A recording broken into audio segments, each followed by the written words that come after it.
हम उत्तर मुगल कालीन शासकों की सीरीज़ का अध्ययन कर रहे हैं। पिछले वीडियो में हमने उत्तर मुगल कालीन शासकों में बहादुर शाह प्रथम और जहादर शाह के बारे में हमने अध्ययन किया। उससे आगे का अध्ययन हम इस वीडियो में करेंगे। तीसरा उत्तर मुगल कालीन शासक फर्रुखसियर है। फर्रुखसियर का शासनकाल 1713 से 1719 के मध्य रहा। इनका उपनाम घृणित कायर है। घृणित कायर इनको प्रशासनिक कार्यों में अत्यधिक लापरवाही के कारण कहा जाता था।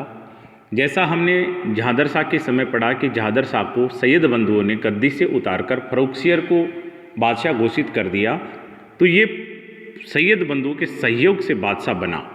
इसलिए उनको अपनी वफादारी प्रदर्शित करते हुए अब्दुल्ला को इसने वजीर बनाया। वजीर उस समय सबसे बड़ा पद हुआ करता था, जिसको प्रधानमंत्री कहा जाता था, जबकि हुसैन अली को इसने मीर बख्शी बनाया, जो सेनापति का पद होता था।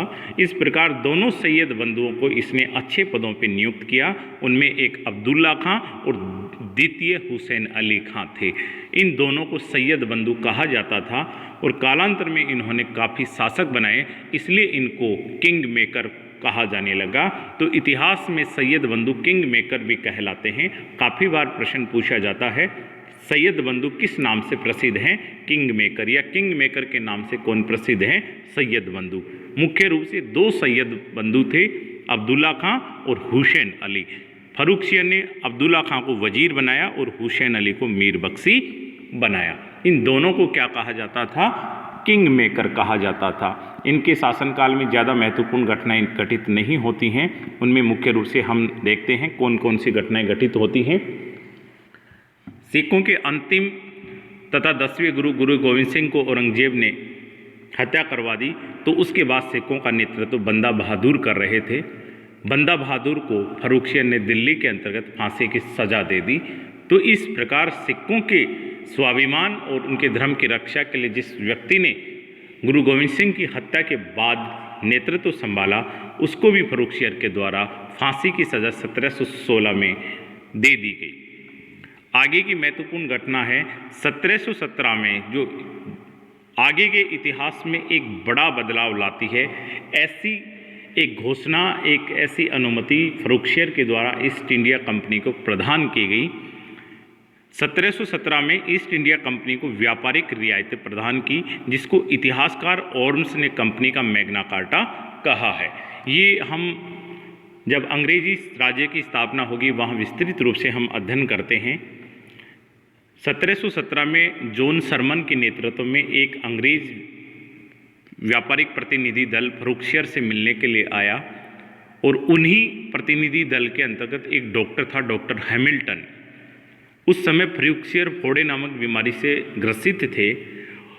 उस समय फर्रुखसियर का इलाज उस डॉक्टर हैमिल्टन के द्वारा किया गया, तो उससे खुश होकर फर्रुखसियर ने अंग्रेज़ों को बड़ी व्यापारिक रियायतें प्रदान की, जिनमें से सबसे बड़ी दस्तक प्रथा थी। दस्तक एक ऐसा परमिट था जिसमें जब अंग्रेज एक राज्य से दूसरे राज्य की सीमाओं में प्रवेश करते थे व्यापारिक वस्तुओं को लेकर, तो उन व्यापारिक वस्तुओं पर किसी प्रकार की चुंगी नहीं देनी पड़ती थी। इसलिए चुंगी रहित व्यापार की जो व्यवस्था थी, उसको जो परमिशन थी, उसको दस्तक प्रथा कहा गया। 1717 की परमिशन के माध्यम से फर्रुखसियर ने अंग्रेज़ों को ये रियायतें प्रदान की।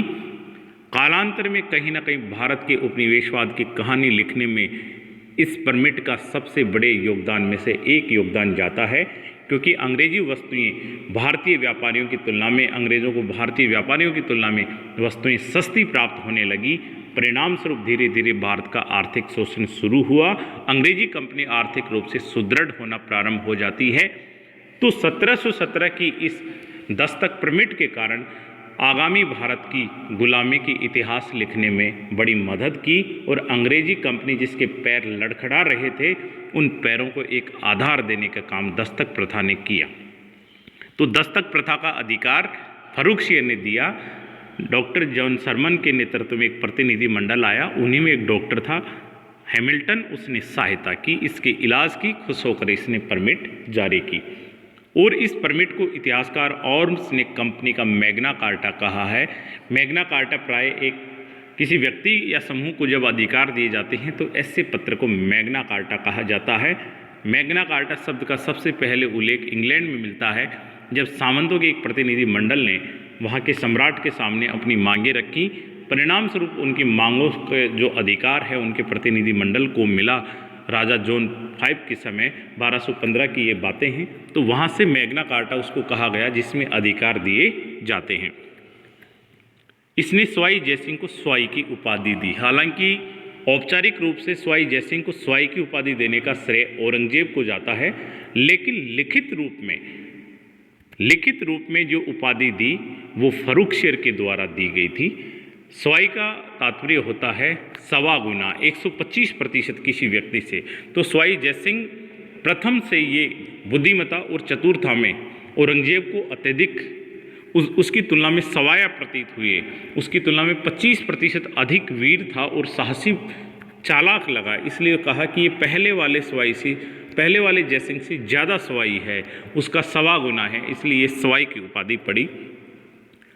इसी समय हुसैन अली ने मराठों के साथ एक संधि की, लेकिन उस संधि पर फर्रुखशेर ने हस्ताक्षर नहीं किए और फर्रुखशेर की हुसैन अली बंदों ने हत्या कर दी। इस प्रकार फिर एक और नए बादशाह के पद पर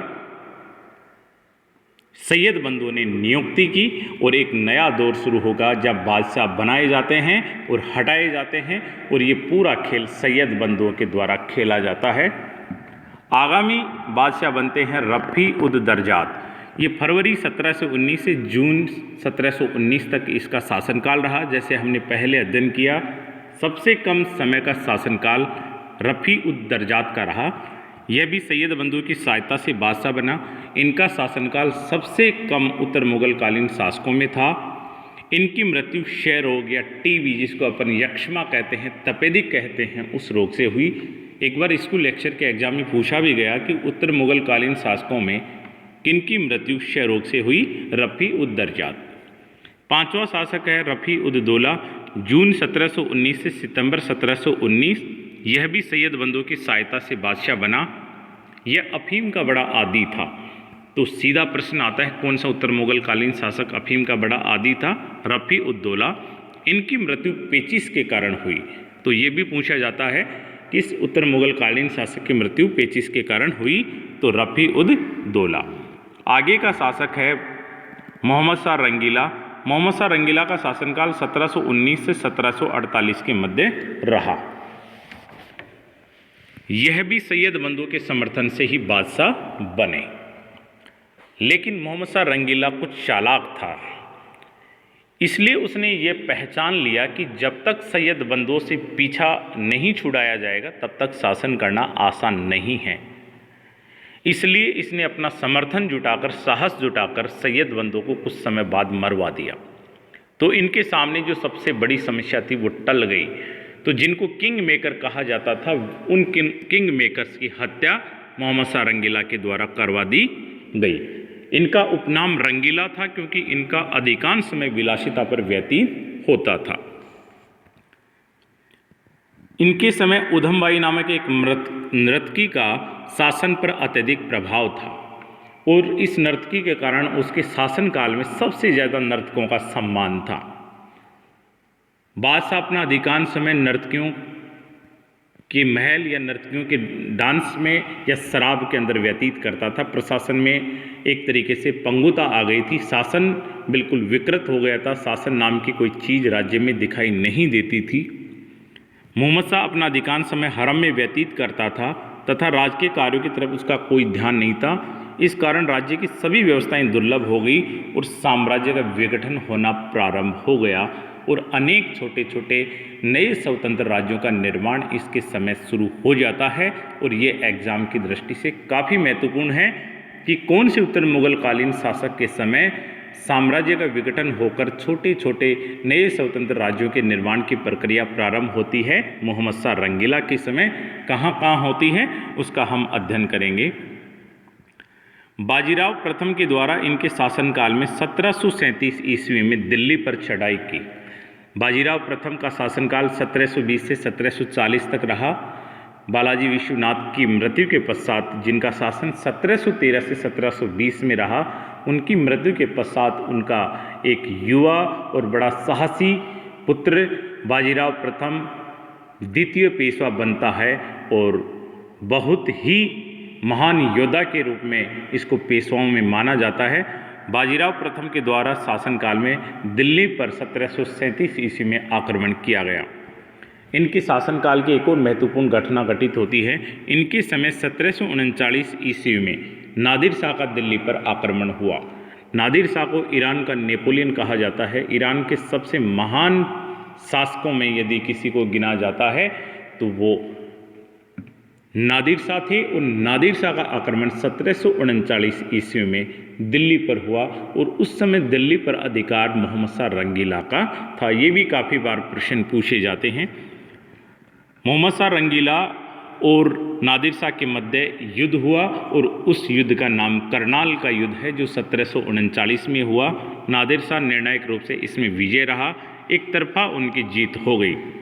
और इस आक्रमण के समय नादिर शाह ने भारत में मयूर सिंहासन, जो लाल किले में था, जो शाहजहां ने निर्माण करवाया था, उसको तथा कोहिनूर हीरो को लेकर यहाँ से चला गया। तो नादिर शाह भारत के दो बड़े श्रृंगारों को करनाल के युद्ध की विजय के पश्चात भारत से लेकर ईरान की तरफ चल देता है। उनमें मुख्य रूप से दो चीज़ें लेकर गया, मयूर सिंहासन जो दिल्ली के लाल किले में शाहजहां के द्वारा बनाया गया था, तथा कोहिनूर हीरा जो गोलकुंडा की खानों से प्राप्त हुआ। इसके दरबार में दो चित्रकार रहते थे, सदारंग और अदारंग। ये भी काफ़ी बार एग्जाम में पूछा जाता है कि सदारंग और अदारंग किसके दरबार में रहते थे। तो मुख्य रूप से ये मोहम्मद शाह रंगीला के समय रहते थे। उर्दू शायरी के जनक थे वली दक्नी। वली दक्नी इनके दरबारी थे। तो उर्दू इनके काल में कलात्मक गतिविधियों को काफ़ी प्रोत्साहन मिला। भले ही ये प्रशासनिक और शासन की दृष्टि से इनका शासनकाल पंगु रहा, लेकिन कलात्मक गतिविधियों का विकास इनके शासनकाल में हुआ। इनका दरबार नर्तकी, संगीतकार, चित्रकारों से भरा रहता था। तो इन उर्दू शायरी के जनक वली दक्नी इनके दरबार में रहते थे और दो चित्रकार इनके दरबार में थे, सदारंग और अदारंग। इसके समय मुगल साम्राज्य का विघटन हो गया और कई स्वतंत्र राज्यों का निर्माण हुआ, जो निम्नलिखित है। काफ़ी महत्वपूर्ण है परीक्षाओं की दृष्टि से। तो मुख्य रूप से 6 स्वतंत्र राज्यों का निर्माण इनके शासनकाल में हुआ। पहला है अवध। अवध के अंतर्गत स्वतंत्र राज्य का संस्थापक शहादत खां था और शहादत खां ने बुरहान उल मुल्क की उपाधि धारण की। डिटेल में हम इनको अलग से अध्ययन करेंगे, अलग अलग राज्यों का, 6 राज्यों का अध्ययन करेंगे। रुहेलखंड। रुहेलखंड में वीर दाऊद और अली मोहम्मद ने की। यहाँ बंगस पठानों का शासन था। रुहेलखंड वीर दाऊद और अली मोहम्मद ने यहाँ के संस्थापक थे। तृतीय भरतपुर। भरतपुर में बदन सिंह और जुड़ामन ने एक पृथक जाट राज्य की स्थापना की। चौथे नंबर पे बंगाल। बंगाल में मुर्शिद कोली खां ने एक स्वतंत्र राज्य की स्थापना की। हैदराबाद। हैदराबाद में चिनकिलीच खां ने एक स्वतंत्र राज्य की स्थापना की और उसने उपाधि धारण की निजाम उल मुल्क की। और 1748 में हैदराबाद में एक नए राज्य की स्थापना चिनकिलीच खां ने की और ये राज्य फिर कालांतर में स्वतंत्रता के बाद तक भी बना रहा। कालांतर में जब आज़ाद हुआ तो ऑपरेशन पोलो के माध्यम से इसका भारत को अंग बना लिया गया। उस समय की सबसे बड़ी रियासत और सबसे बड़ी संपन्न रियासतों में से एक हैदराबाद थी। छठे नंबर पे कर्नाटक। कर्नाटक में सादुतुल्ला खां ने स्वतंत्र राज्य की स्थापना की। तो ये मुख्य रूप से मोहम्मद शाह रंगीला के शासनकाल की गतिविधियां थी। आगे का हम इससे अगले वीडियो की सीरीज में अध्ययन करेंगे। धन्यवाद।